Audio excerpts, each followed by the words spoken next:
नमस्कार दोस्तों। आइए तो आज की चर्चा को प्रारंभ करते हैं।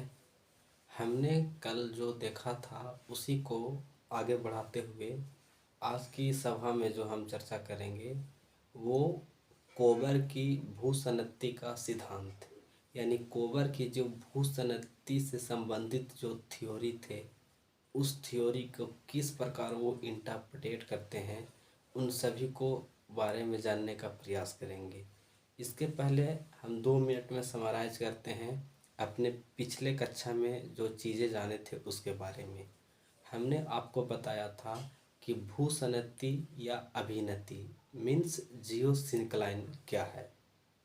इसको बताते हुए हम आपको यह बताएं कि जो भूसनतियाँ होती है वो मुख्य रूप से सामान्य अर्थों में दो चट्टानों के मध्य पाए जाते हैं, क्योंकि जब एक चट्टान और दो चट्टान, इन दोनों चट्टानों से वर्षा होने के क्रम में जो अवसाद अपक्षयित और अपर्दित होकर धीरे धीरे गर्तनुमा भागों में जमा होते हैं और वह गर्त वाली भाग चूँकि धीरे धीरे धंस जाती है, अतः उसी को हम भूसनत्ती या अभिनति अर्थात जियोसिंक्लाइन के नाम से जानते हैं।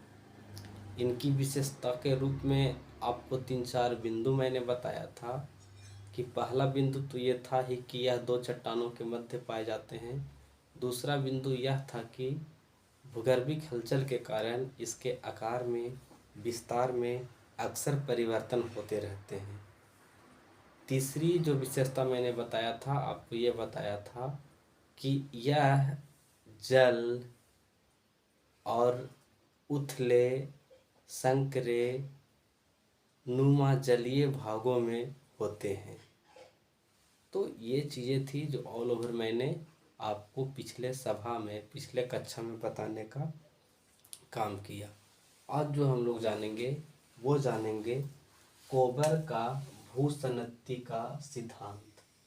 आखिर जो कोबर का भूसनत्ती का सिद्धांत है वो क्या कहते हैं। तो आइए सभा को प्रारंभ करते हैं।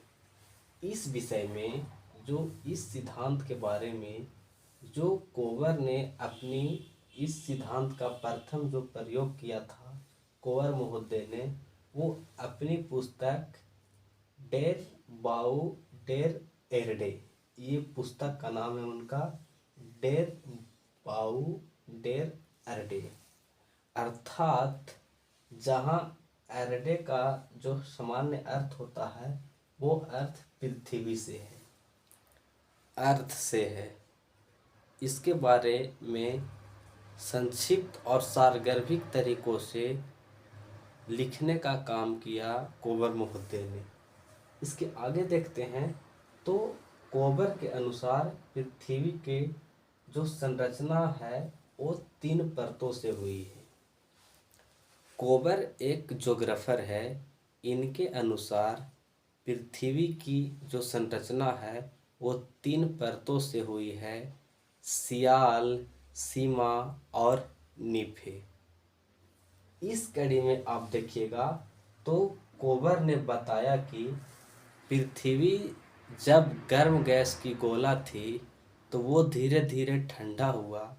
ठंडा होने के क्रम में जो उसकी बाहरी परतें थी उसमें सिकुड़न पड़ा, परतें जो बाहरी थी उसमें सिकुड़न पड़ा, सिकुड़ गया, और उस क्रम में कुछ परतें थी जो नीचे उठा और कुछ परतें थी जो ऊपर उठा।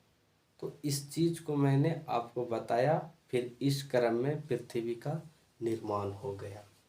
तो ये चीज़ें हैं जो आपको मैंने समझा दिया पूर्ण रूप से। आगे देखते हैं। अब बात आती है कि जब पृथ्वी का वायुमंडल का निर्माण हुआ तो परिणाम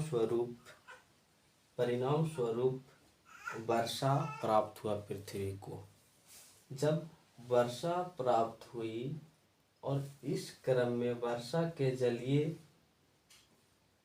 द्वारा, यानी वर्षा के जल के द्वारा ऊपर उठे हुए भागों को अनाच्छादित, अपर्दित और अपक्षयित कर दिया, जिसके कारण वर्षा के साथ में आया हुआ जो अवसाद था वह अवसाद धीरे धीरे गर्तों में, गड्ढों में, दो चट्टानों के मध्य वाले स्थानों में जमा होने लगा। अर्थात धीरे धीरे जिसमें जमा हुआ था वह गड्ढा तली की ओर धंसने लगा। इसी को कोबर महोदय ने भूसन्नति का बात बताया, यानी भूसन्नति का थ्योरी का पूरा एक तरह से ब्यौरा प्रदान किया। इसको आप इस तरह से भी देख सकते हैं कि कोबर ने दो पिंडों के मध्य के आधार पर बलित पर्वतों की उत्पत्ति की प्रक्रिया को स्पष्ट किया। जैसे में ये स्थल भाग है, ये पर्वत है, वर्षा हुई तो वर्षा होने से जो चट्टाने का या कोई ऐसी ऊपरी जो ऊपर की ओर निकली हुई स्थल है उसकी ऊपरी भाग वर्षा होने के क्रम में टूट टूट कर गिरेगा, यानी अपक्षयित और अपर्दित होगा और धीरे धीरे जाकर इस वाले गड्ढा में क्या होंगे, इस वाले जो खाली स्थान है उसमें भरेंगे। उसी प्रकार इस चोटी से भी आएगा और भरेगा, धीरे धीरे भरेगा तो ये दोनों आपस में क्या होंगे कि भरने से ये ऊपरी भाग सटेगा, ये भाग सटेगा, जब ये तली की ओर जाएगा तो ये सटेगा। एग्जाम्पल में आप ऐसे समझिए कि आप दुकान से कभी दाल चीनी आदि लाते होंगे। आप क्या देखते हैं कि दुकानदार चीनी को जब तराजू पर तौलता है तो जैसे उस प्लास्टिक में चीनी को डालता है तो प्लास्टिक का जो हुक होता है आपस में दोनों सट जाता है। फिर दुकानदार उस हुक को हटाता है, फिर चीनी या दाल डालता है, फिर दोनों हुक क्या होते हैं, सट जाते हैं। सेम उसी प्रकार हो रहा है कि जैसे जैसे इस अवसाद में अपक्षयित और अपर्दित होकर अवसाद जमा हो रहे हैं तो धीरे धीरे ये वाले जो भाग हैं सट रहे हैं, आपस में क्या हो रहे हैं, सट जा रहे हैं। इसी को मैंने आपको बताने का काम किया। तो ये कोबर महोदय का जो थ्योरी है उसको मैंने आपको समझाने का काम किया। फैक्चुअल पॉइंट में आप ये वाली बुक को याद रख सकते हैं जो कोबर महोदय का बुक है। अगर इसे 2 मिनट में समराइज कर दिया जाए तो हमने आपको ये बताया कि कोबर महोदय यानी कोबर एक ज्योग्राफर है। कोबर के अनुसार यानी कोबर एक ज्योग्राफर है। इनके अनुसार पृथ्वी का जो निर्माण हुआ है वो 3 परतों से हुआ है।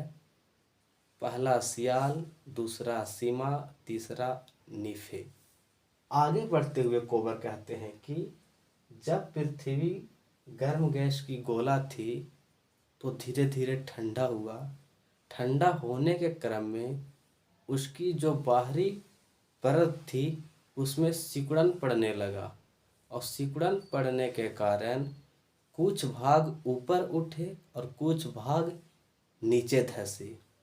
और जब फिर पृथ्वी वायुमंडल का प्राप्त किया तो वर्षा भी प्राप्त किया और जब वर्षा प्राप्त हुई तो जो भाग उठे थे उस भाग का जो ऊपरी तली था धीरे धीरे वर्षा की चोट से कटा और कट कर धीरे धीरे गड्ढे वाले क्षेत्र में भरना शुरू किया, जिस कारण अवसाद का भार बढ़ा गड्ढा में और फिर वह गड्ढा धीरे धीरे धंसता गया।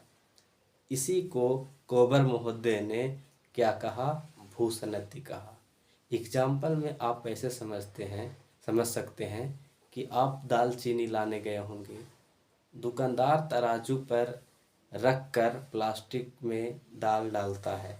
जैसे जैसे वो दाल चीनी डालता है जो प्लास्टिक का ऊपरी हुक होता है आपस में सट जाता है, फिर चीनी को डालता है, हुक आपस में सट जाता है।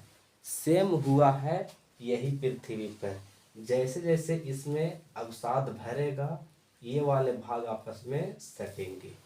तो ये चीज़ें हैं जो मैंने आपको बताने का काम किया। अब बात करेंगे अगले क्लास में। Thank you.